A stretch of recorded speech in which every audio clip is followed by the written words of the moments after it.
structure.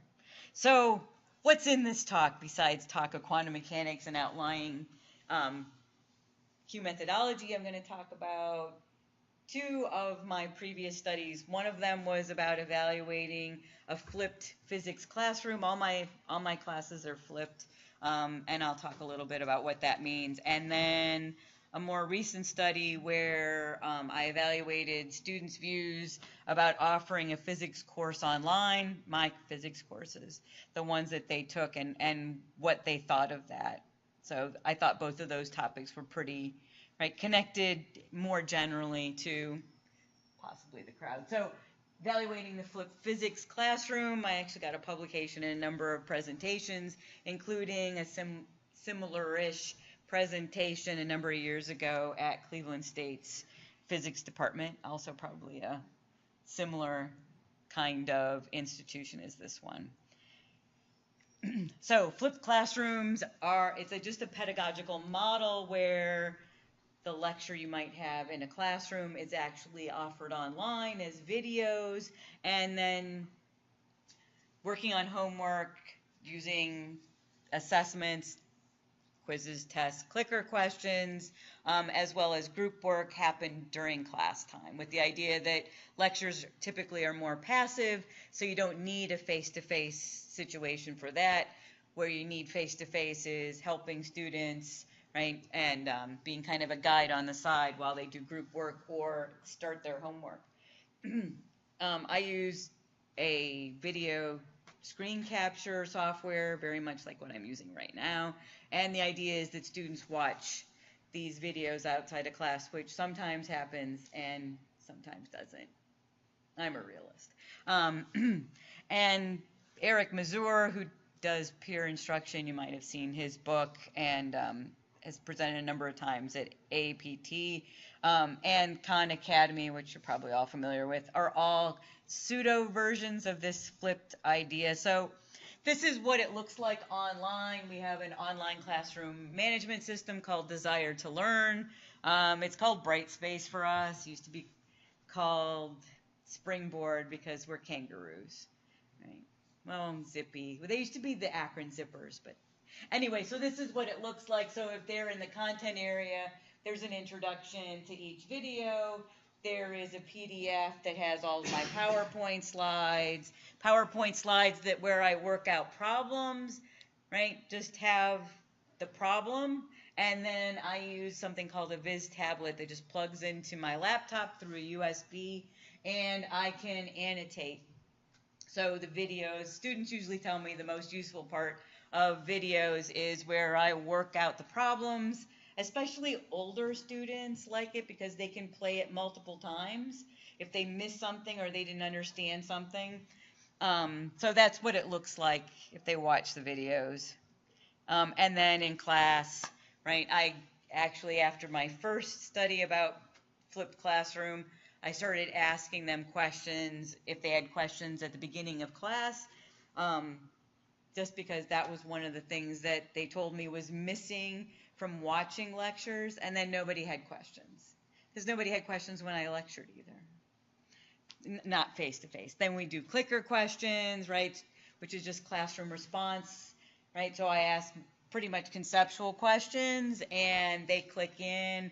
I provide the clickers, right? It's not graded. I'm really looking to see if I need to spend a little more time on a topic, if maybe I have to change the group work we're going to do to focus in on something they're struggling with, and they do a lot of think, pair, share, where if, they pick my donkey answer or something, then they have to talk to each other and work their way through figuring out which is the right answer. And if I'm lucky, they all agree and it's the right answer.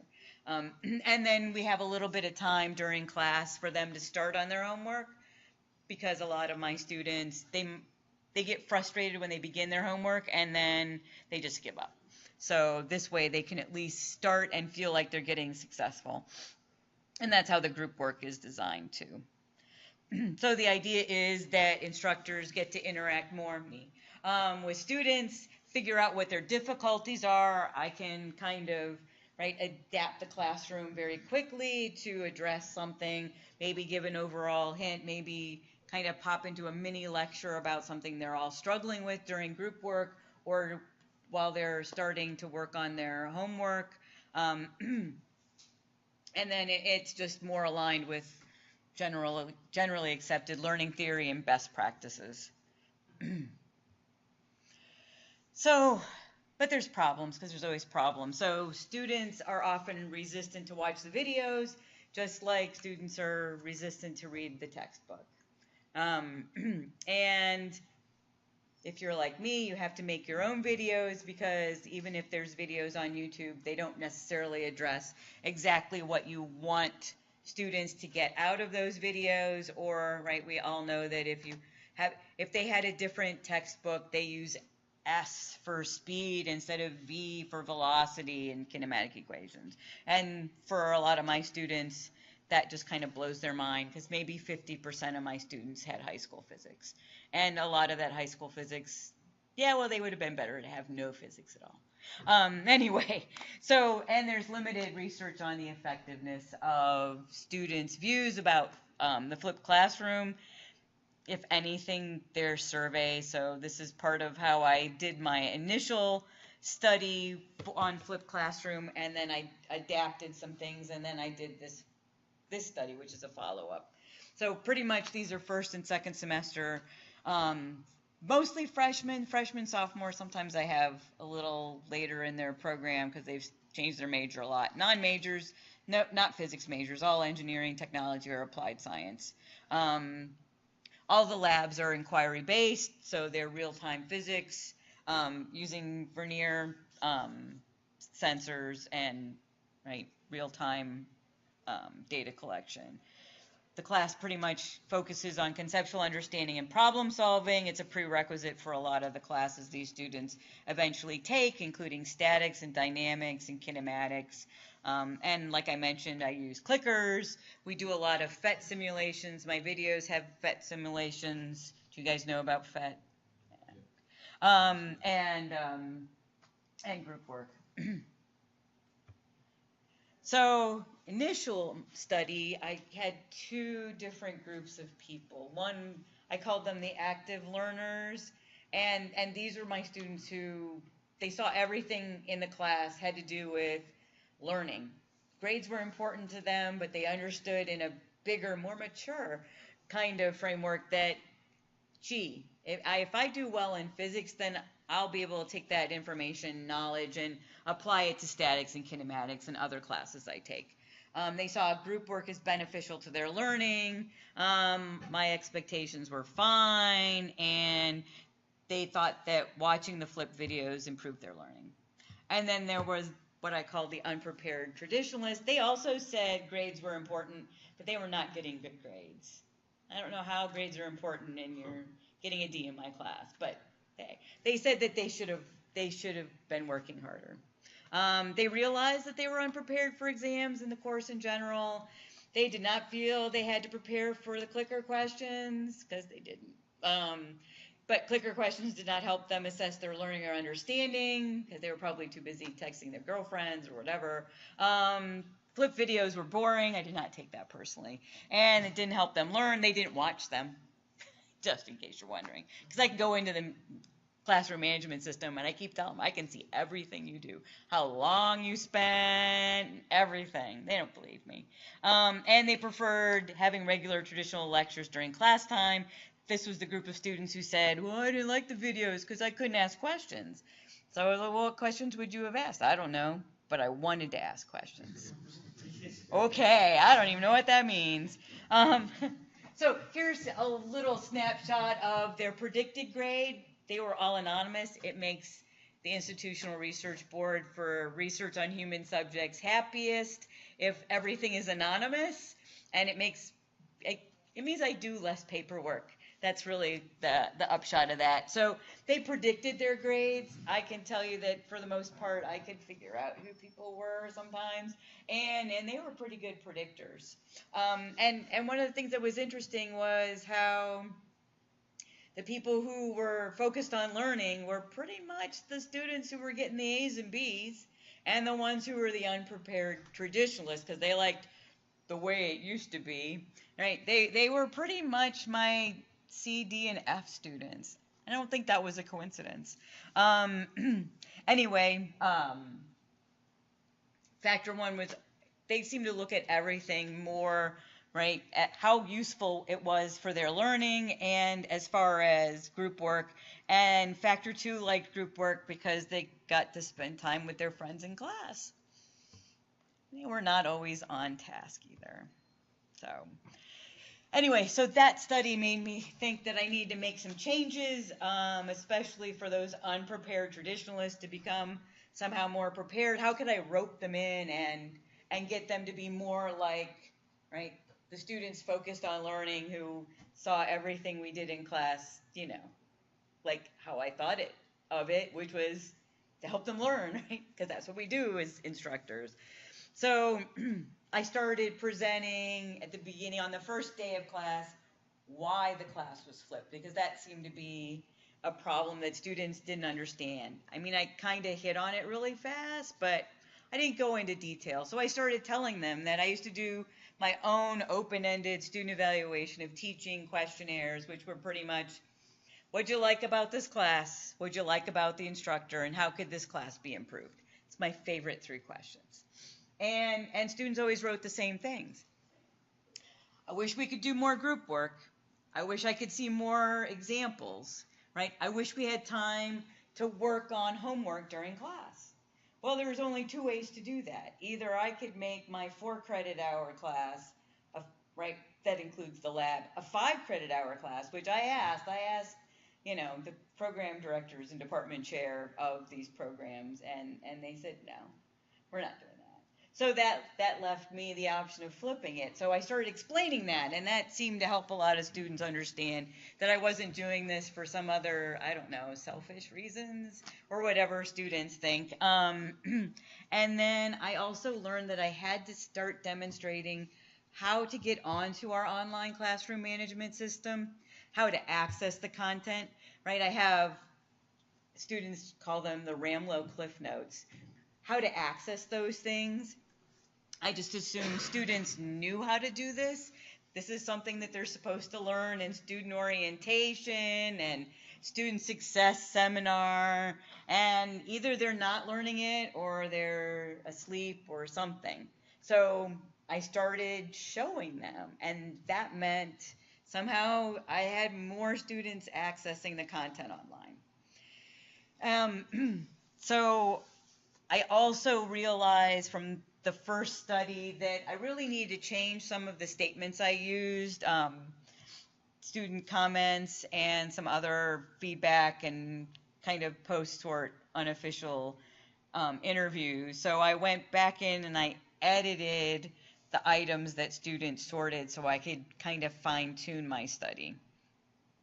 And this is just a little bit about how it's different, so I'll just read the first one. So the first time around, statement 1 was, reading the textbook was helpful for my learning in this class. And pretty much they all said, unlike my view. Pretty much strongly unlike my view. They open the book so they can do the problems. And they don't usually, they look through the book for things, table 11.1, because they have to find some, right, coefficient of, something or other for the problem. That's why they use the book. So I decided to change it to, I preferred reading the textbook rather than watching the lecture videos, because that's what the unprepared traditionalists basically told me, even though I knew they didn't read the textbook. And so this is just, again, how I changed some things. And then I had this new set of students sort these statements, but they weren't necessarily new. The second semester students, they'd pretty much all been in the first study. So I thought that worked out pretty well. So still 42 statements, still the same sorting grid. They still sorted at the final exam. And then I added some questions so that, since they were all anonymous, right, that I read the textbook, right? So never to always. Oh, so many nevers. So many nevers. I tried to complete all the homework assignments. All of these things just gave me a little bit more inclination, including, I took notes while watching the lecture videos. This was one of the things that came out of the first study, which really blew my mind. Students said they got bored, right? So I said, well, something about taking notes. And they were like, why would we take notes? I'm like, well, if I was lecturing in class, would you take notes? And they were like, yeah. I'm like, well, if I'm lecturing online, why wouldn't you take notes? And they were like, I don't know. So I wanted to know a little bit more about what they were doing. And right, basically kind of the same thing as the first one, right? Same class, same opportunities, very different views, right? One group of the students really liked the flipped class, and the other group not so much, but they were a little different at least this time. So factor one, this is a word cloud. Have you ever seen these word clouds, right? They use them a lot in analyzing web pages. So the more often a word was used, right, the bigger the font, right? And then I could make it be pretty colors, because who doesn't like pretty colors? So this is factor one. These are their most like my view statements, and then I just made a word cloud. And so they were really focused on the instructor and learning, right? They had some stuff in here about problems and enjoying things. And I was like, well, that seems pretty good. And then, right, here's factor two, right? Springboard is what Desire to Learn used to be called. So they had time managements in here and boring, and PowerPoint slides and trying to balance work and school. And then we could compare them. And you notice that in factor two, like instructor and learning do not even appear really. So I decided factor one was still the active learners. They like to do active learning things. They liked the group work and the clicker questions. They liked interacting with their peers, but more from a learning perspective, less from a social perspective. And my factor two people are still the passive kind of people, right? They would like to know the answers and pass my class. Right? So active learners, they're positive. They have a really positive view of the class. They're really focused on learning again. They like the course design. They didn't like the textbook. Nobody likes textbooks. I don't know. And then factor two, again, with the whole, I wish I learned more, but didn't really want to work harder, hope I pass kind of thing. And they didn't like videos because they're boring and take time, although when I suggested they could have read the book, which would take more time, they didn't want to do that either. Well, I can't tell you the book's not boring, right? But at least my videos, it's less time. So conclusion about this study, I needed to focus again more on offering students choices. If they feel like the classroom is a little more democratic, they seem to be more willing to do at least something. So now I focus even more on, you have three options. You could read the book, you could watch the videos, you can access the Ramlo Cliff Notes. And then what I do is throughout the first maybe 3 or 4 weeks of the semester, I remind them about the Ramlo Cliff Notes and the videos and the textbook, but mostly about the Ramlo Cliff Notes because at least it's something. I also figured out that students they're pretty naive when it comes to epistemology. They really, I don't know if it comes from their K through 12 experience, but they really want to be able to look at something and then be able to take the test, right? So, right, they are looking for not just time management. They want things to be as efficient as possible. So if they think that if they can go up to Cramsters, pay somebody $20 to give them photos of the answers for all of the problems from this textbook, which some of them do, those are the students who have perfect homework, can't pass a quiz or test. We know who they are, right? But they like that, right? They still like that because to them it's more efficient because they're thinking about getting through the class and hopefully passing, not how much can I get out of this class. So I'm still working on, right, tweaking my classes all the time, trying to have students move more towards that I want to learn in this class, not I want to just pass this class. Anyway,